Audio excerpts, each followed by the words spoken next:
Prajamitra news TV ఛానల్కి స్వాగతం. ఈరోజు వార్తల్లోని ముఖ్యాంశాలు.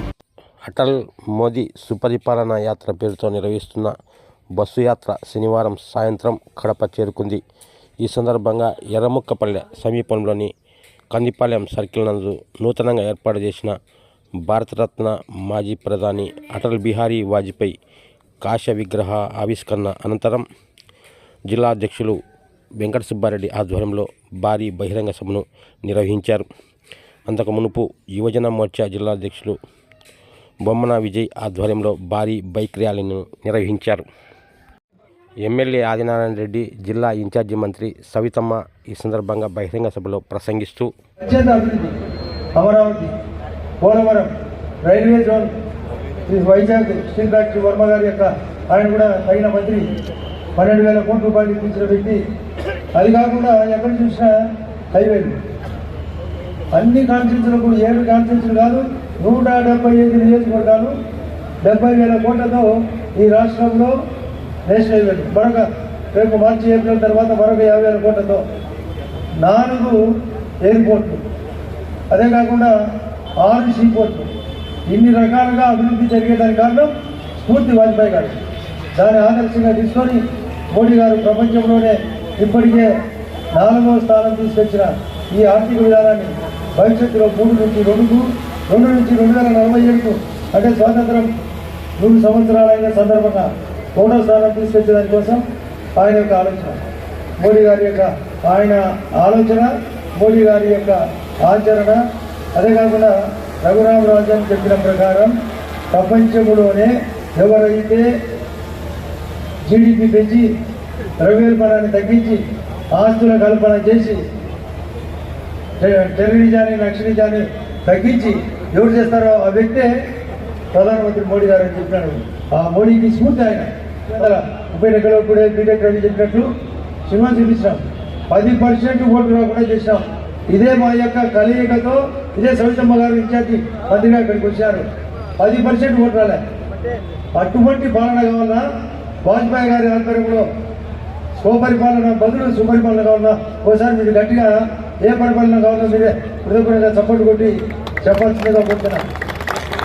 కాబట్టి అన్ని చోట్ల మేము గెలిచడానికి అన్నీ మీ సహకారంతో, మా యొక్క మోడీ గారి యొక్క సహకారంతో, చంద్రబాబు గారి సహకారంతో గెలుస్తామని హృదయపూర్వకంగా చెప్తూ నమస్కరిస్తూ సెలవు తీసుకుంటాం.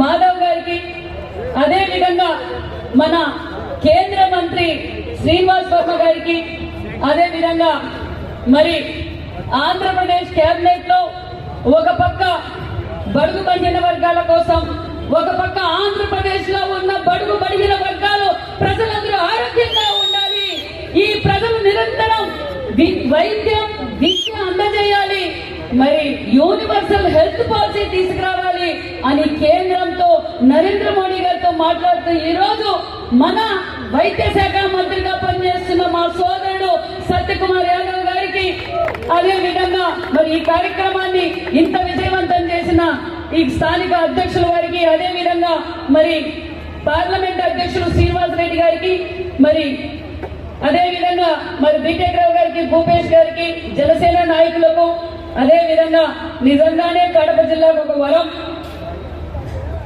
మాకు కూటమి ప్రభుత్వంలో మాకందరికి దిశ దశ నిర్దేశిస్తూ ఎక్కడ తగ్గాలో, ఎక్కడ నెగ్గాలో, ఎక్కడ చెక్కు పెట్టాలో వ్యక్తి మరి జమ్మలమడుగు శాసనసభ్యులు మాజీ మంత్రివర్యులు మరి ఆదినారాయణ రెడ్డి గారికి, అదేవిధంగా వేదిక పైన ఉన్న మన బీజేపీ కూటమి నాయకులకు, వేదిక ఉన్న కడప ప్రజలందరికీ శిరస్సు వంచి ధన్యవాదాలు తెలియజేస్తున్నాం.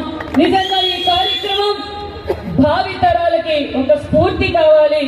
ఎందుకంటే ఈ రోజు మరి ఈ కార్యక్రమం ముఖ్య ఉద్దేశం మరి అటల్ బిహారీ గారి ధర్మం, మరి మోదీ గారి దిశ అన్న విషయాన్ని మీకు అందరికీ తెలియజేస్తున్నాం.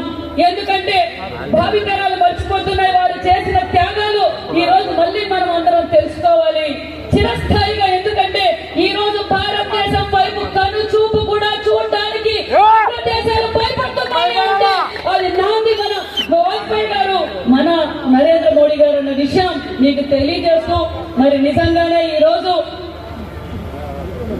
అటల్ బిహారీ వాజ్పేయి గారు కలని కన్నా భారతదేశాన్ని దేశాన్ని భుజస్కంధాలపై వేసుకొని ఈ రోజు మన రాష్ట్రంలో కూడా అనేక సంక్షేమ పథకాలు కేంద్రం నుంచి ఇస్తూ మన రాష్ట్రం బాగా నలిగిపోయింది, కొత్త రాష్ట్రం అని గ్రహించి మన ప్రధానమంత్రి నరేంద్ర మోడీ గారు మనం ఏమి కోరుకున్నా మనం కట్టబోతున్న భావితరాల భవిష్యత్ కోసం కడుతున్న రాజధాని కావచ్చు, పోలవరం కావచ్చు, హైవే రోడ్లు కావచ్చు, ఎయిర్ కనెక్టివిటీ కావచ్చు, ఈ రోజు అభివృద్ధి ధ్యేయంగా మన రాష్ట్రానికి నిధులు కూడా ఇస్తున్నారన్న విషయాన్ని మీకు అందరికీ తెలుసు.